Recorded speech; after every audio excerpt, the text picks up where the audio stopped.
Packers add Matthew Golden and a whole lot of speed to this offense. We will also preview the best day two options for the Packers. Also, it's our 1 year anniversary, so let's have some fun in this special draft edition show. Yeah, I've been wanting this shit forever. I've been in the field with whatever they throw at me. Brush it off, pick myself up, moving on to the better. Okay. Hey. Yeah. Ain't no errors, baby, it's a new era. I wake up early feeling rich like I'm Kesha. Welcome in another episode of Sounds Gouda. Thank you, everybody, for coming back and taking a listen to us. My name is Rob Ralph. I'm one of your two co-hosts. Of course, as always, next to me is my best friend, Jordan Olson.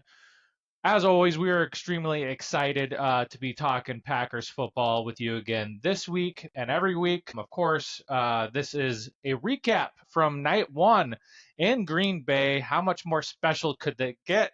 We'll get all into it because there was a ton of surprises and a lot of stuff that was going on there. But first off, we got some announcements from Jordan.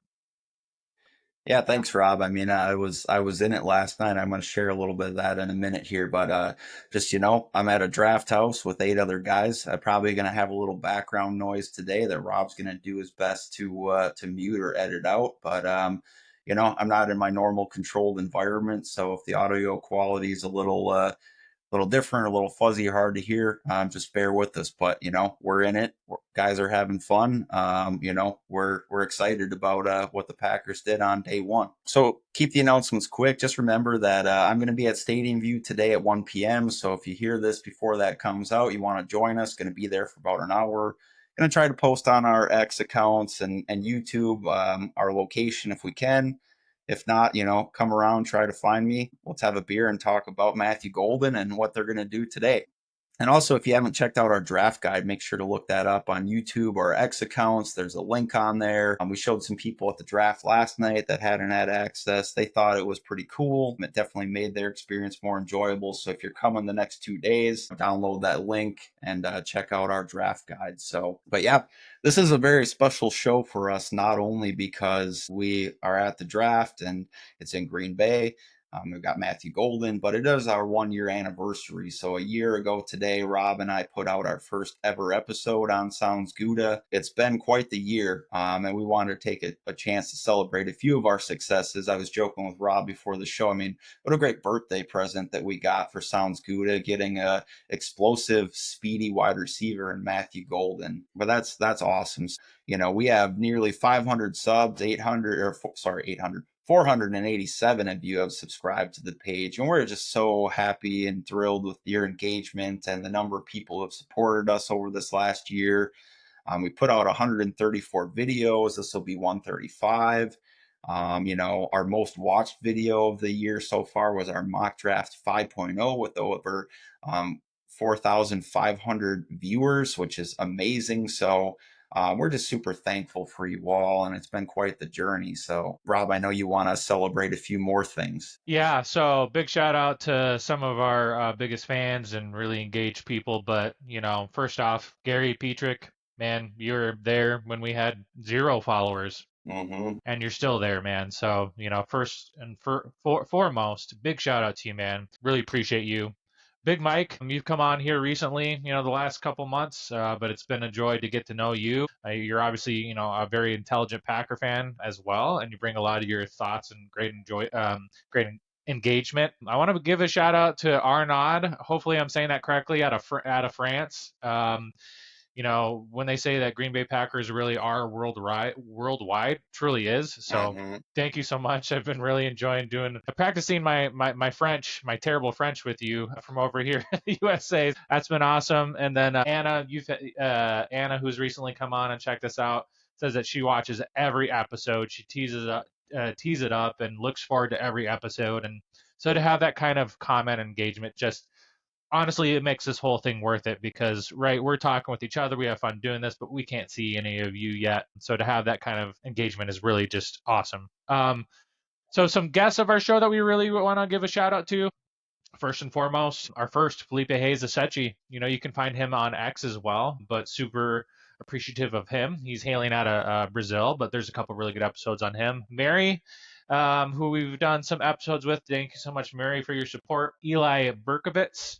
was able to join us, and that was an awesome episode. It gave some really good insights. And then John Rivas from Rivas Talk Sports, was another really good one for us too. So we look to continue to evolve and get better with some more guests and bring the best, intelligence for the Packers or whatever it might be for you guys to be able to digest. And then our draft guide, right? Like, to be honest, Jordan put his heart and soul into that and that was mostly Jordan, right? If it was all Jordan, let's just say for what it is.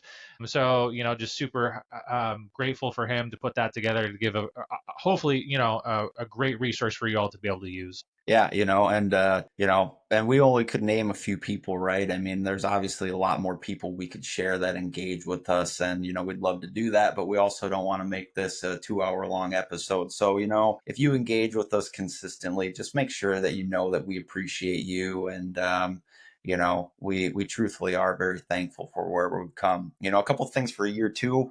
We're going to explore and probably put out some membership options, in the next couple weeks here. We're going to explore some new graphics and intros, just to kind of, do a little refresh, not really needed, but it's cool to change things up. I mean, our main logo is going to stay the same.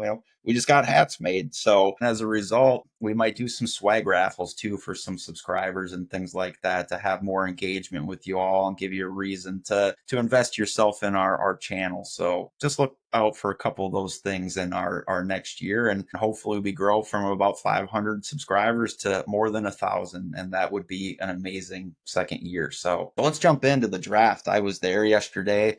It was quite the experience. It's kind of hard to explain, what it's really like until you're there in person. And I know a lot of you listening probably were there with me in the crowd, but we got down there a couple hours before. Easy to get an Uber or Lyft down there. Posted up, got a good spot somewhere like in the middle of the mob.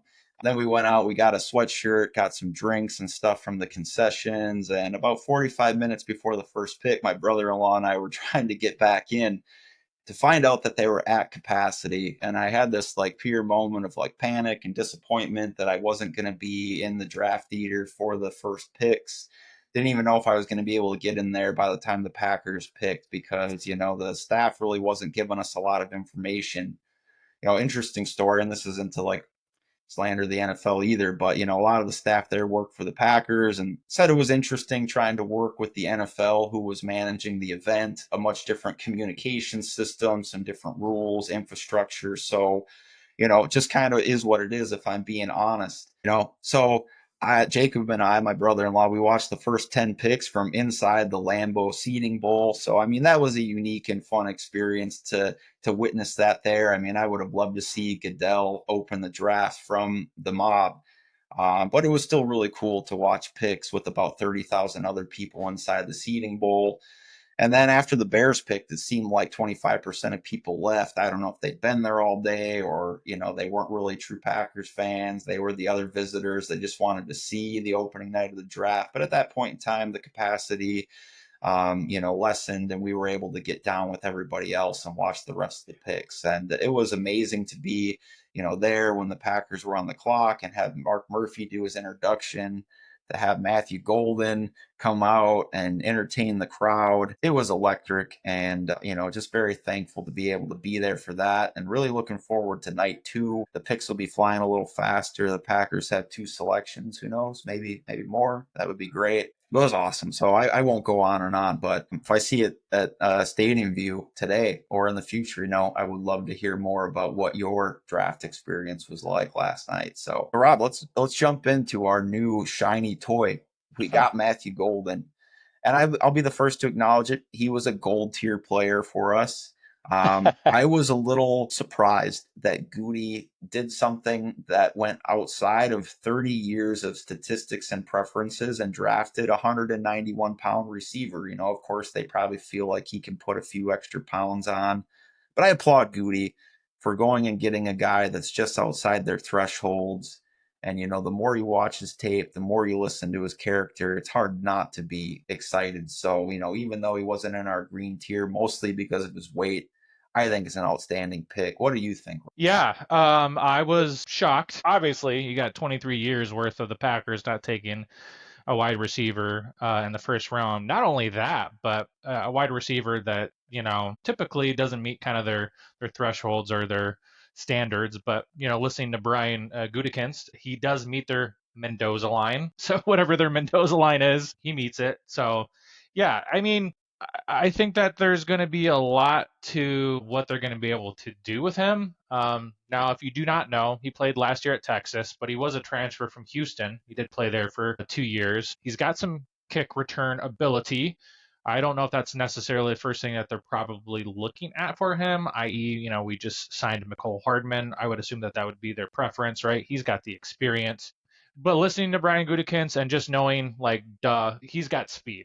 He's got vertical threat ability. He's got sideline to sideline spacing, so he's got good agilities as well. Brian did say that he does have the option for him to play outside and inside if needed. Obviously, I would think he'd be more of an inside. He's not your typical big bodied X type of receiver. I'd be really curious to see what the sets look like. You've brought this up from before, Jordan, but with him and Jaden Reed on the field. But a lot of what they did with him at Texas and what I saw is a lot of the kind of Miami Dolphins pre-motioning, getting him, sped up and then snap the ball to be able to scheme and get him open. So was it really the scheme that made him really good, or is he just a really good, fast wide receiver, that can beat off coverage and beat press man and that sort of stuff? So yeah, I love it. I think that this means probably Bo Melton is gone. And I think of it as in the future of what happens when Christian Watson and him are healthy. And if you can get like a Luke Musgrave, who's got a lot more athleticism, get him right, all of a sudden your offense is cooking, really, really, really well. So, I mean, you're going to do a lot of bubble screens. You're going to do a lot of jet sweeps. You're going to, put him in a lot of types of ways to be able to motion him. He does have good hands from what I can see. He does have a really good contested catch rate. Does have a few drops, a few focus drops. So he's going to need to get better at that. But he's going to be a little bit of a chess piece, and I think Matt LaFleur is going to have fun with him, and I think he'll be very integrated within his first year. What are your thoughts, Jordan? Yeah, I agree with all or most of that. I don't know that it necessarily spells the end for Bo Melton. With Christian Watson missing so much time, there's a really good chance that there's probably another injury to the receiving core at some point in time along the way. So I don't think it forces any wide receiver moves really until you get to the Christian Watson return.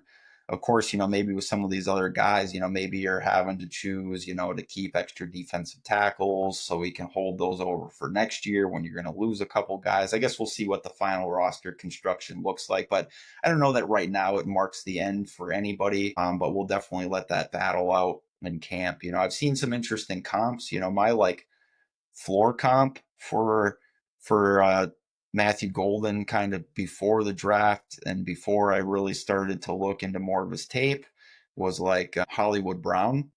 So I think, at a bare minimum, we're getting a number 2 vertical threat that can be an impact player on this team that has great hands. I love his hands, actually. Yeah, yeah, Seems to catch the ball away from his body. But I've seen a lot of Stephon Diggs comparisons. And if you can get a Stephon Diggs yeah, without the, off the field issues or, whatever he does to drive himself off of every team that he's a part of, which Matthew Golden, by all accounts, looks like an outstanding character, high character individual. yeah, They kept talking about his family losing, their property and adversity that he's dealt with and the, high character guy that he is, his work ethic. So, he seems like a Packers fit. And I think he's going to come in and work really hard. I mean, he's probably joking, right? But he's like, I'm going to come and get a workout in tonight. He said on his, when he's visiting on his top 30 visits, he's working out every day.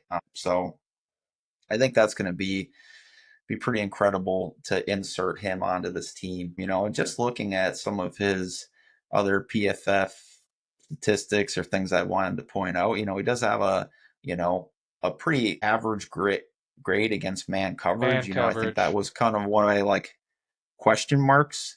And the, I guess, variety of his route tree. I think it does say a lot that he adjusted quickly from Houston and was able to make such an impact in a second system.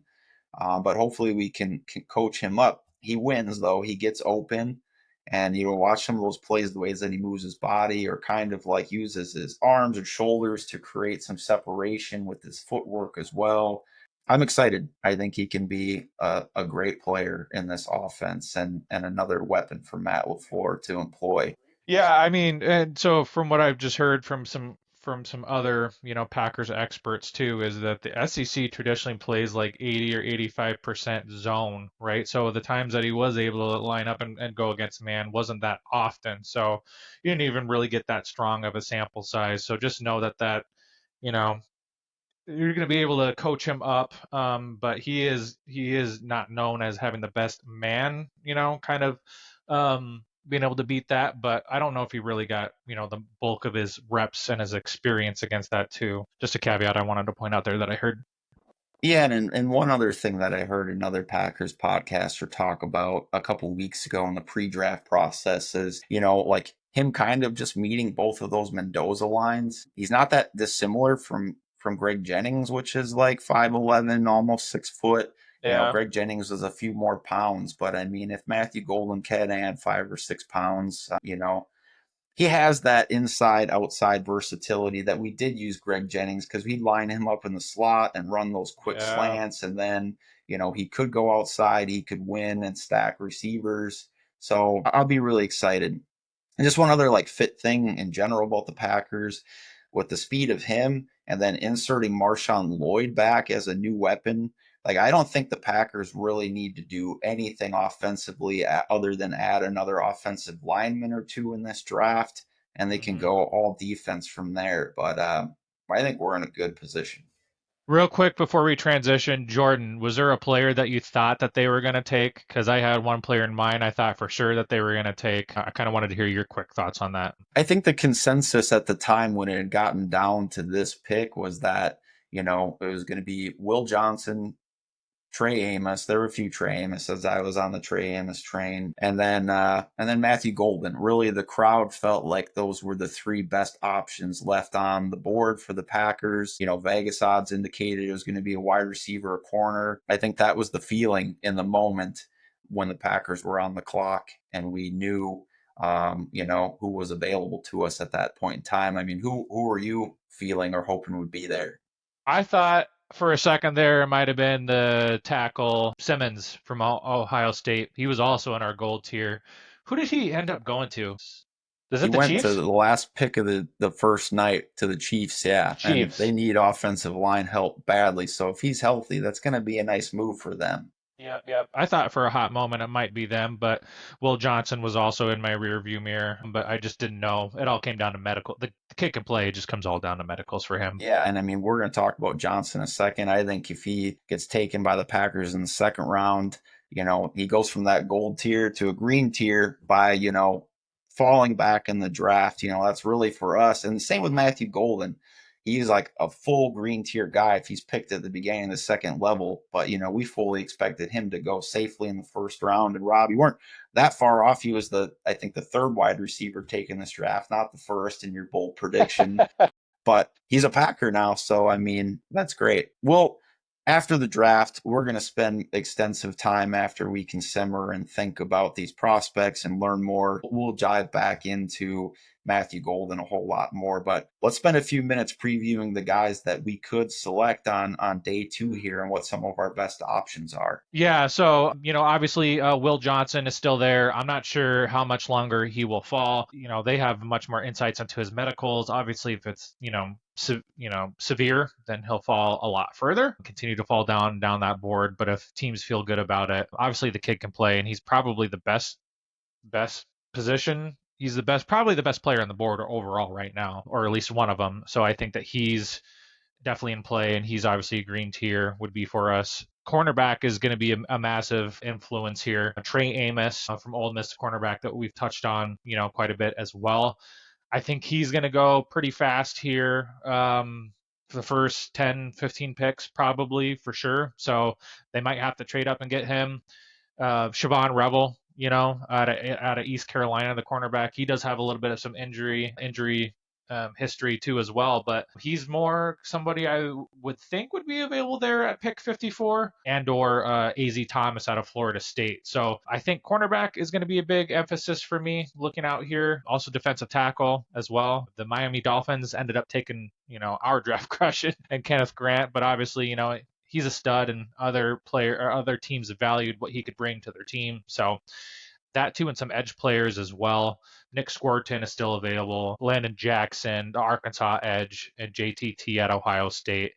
Jordan, is there any other positions or any other sort of things that you're looking out here for, or did you want to touch on cornerback and edges some as well? No, I mean, I think that you named the four corners that we would really love to get our hands on at some point in time. I mean, I don't know that they'll any of them will fall to 54. There's a good chance that one of them's there. It's just, Yeah, if one of them does fall that far back, is he actually on the Packers board? I expect him to be.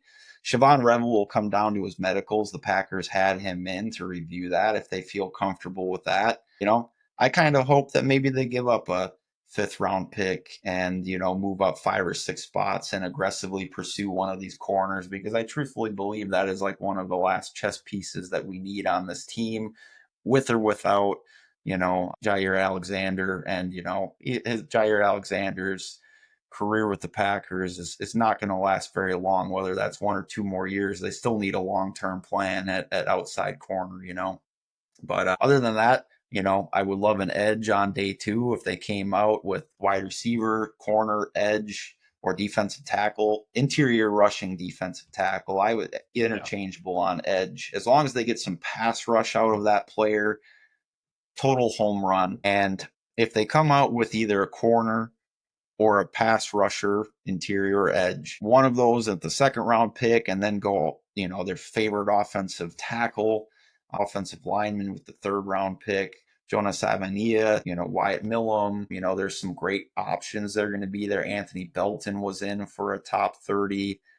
I would be a big fan of that with a third round selection as well. Any combination of that is really a home run for me at this point in time. That I would love too if like we got that corner and a guy like CJ West fell to us as our defensive tackle option at 87 if we didn't move around the board today. yeah, I'd be very happy with any of those scenarios. Yep. Yeah. So, there's more guys. If you jump onto our draft guide, you'll see the other like 10 players that we really think, would be green tier fits. There's a couple guys on there like Demetrius Knight, linebacker, Nick Emmanwari, probably a little rich for the Packers to take one of those guys in the second or third round. Even Harold Fannin, if Harold Fannin Jr. falls to the fourth, love it. Don't need it in the third unless somehow they trade back and pick up an extra third round pick. Then we could take an extra toy. So um, that's it. I don't. We'll leave it short and sweet. I'm sure you all have a lot of opinions. Now that as guys fall back too, just remember like guys in our gold tier that have second round grades on them.